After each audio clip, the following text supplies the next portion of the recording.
Terry, we've got a few minutes for We do questions. have a few minutes for email questions from our chat room. This is Coral, who says, I'm a divorced adult living with my boyfriend. I have almost no income, and I had to move out of my parents' house due to my father's toxic behavior. My boyfriend and I are Christians and are not having sexual relations. Are we still sinning against God? You say you're not having sexual relations. Why don't you get married? Well, why don't you get married? Or, you know, the Bible says to avoid any appearance of wrongdoing. So then go to your church, move in with a family or a woman who's got a room that she'll rent to you for a while. I mean, I think you're fooling yourself if you say, I have a boyfriend, I'm going to live with him for an extended period of time and not have sexual relationships. It ain't going to happen. Don't think so either. Get married. Yeah, that's the... Get married. I mean, worse things could happen. All right. This is Bridget, who says, I'm 35 years old with endometriosis and one ovary. My chances of having a baby are decreasing with time. I really want to have a biological child. Should I wait and hope the Lord will do a miracle, or would it be okay for me to explore fertility treatment options? I see nothing wrong with exploring a fertility option. If you could get an embryo, you know, you could have all these things they do and have a live embryo implanted and then bring it to term. If it's your child, your husband, I presume you're married and your husband can work something. I see nothing wrong with that, but somebody might disagree with me, but I don't see anything wrong with it. I agree with all you. right.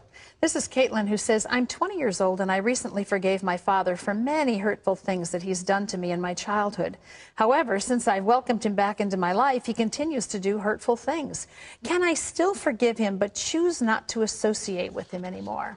I think so. You know, the Bible says we're supposed to honor, give weight to our parents.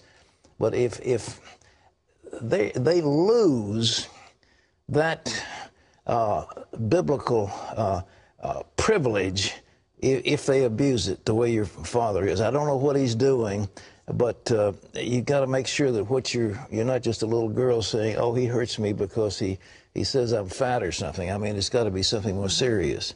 But yes, you can just stay out of his way and still honor him. All right. Okay, this is Brianna, who says, I know I should respect people like my teachers and principals, but is it wrong to question a teacher who's giving wrong information? My teacher just said that Christianity originated in Rome, but I think it originated in Israel. What should I do? I think you should take the Bible and say, may I please show you? It's called the gospel. Right here, may I show this to you?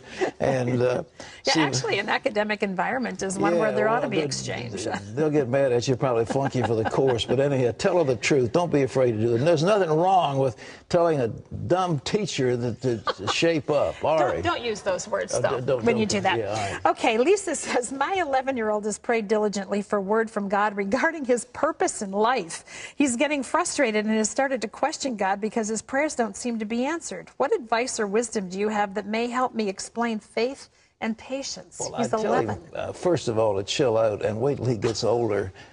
You'll learn as you go down the road the purposes God has for you, and it's step by step by step. Here a little, there a little, step by step by step.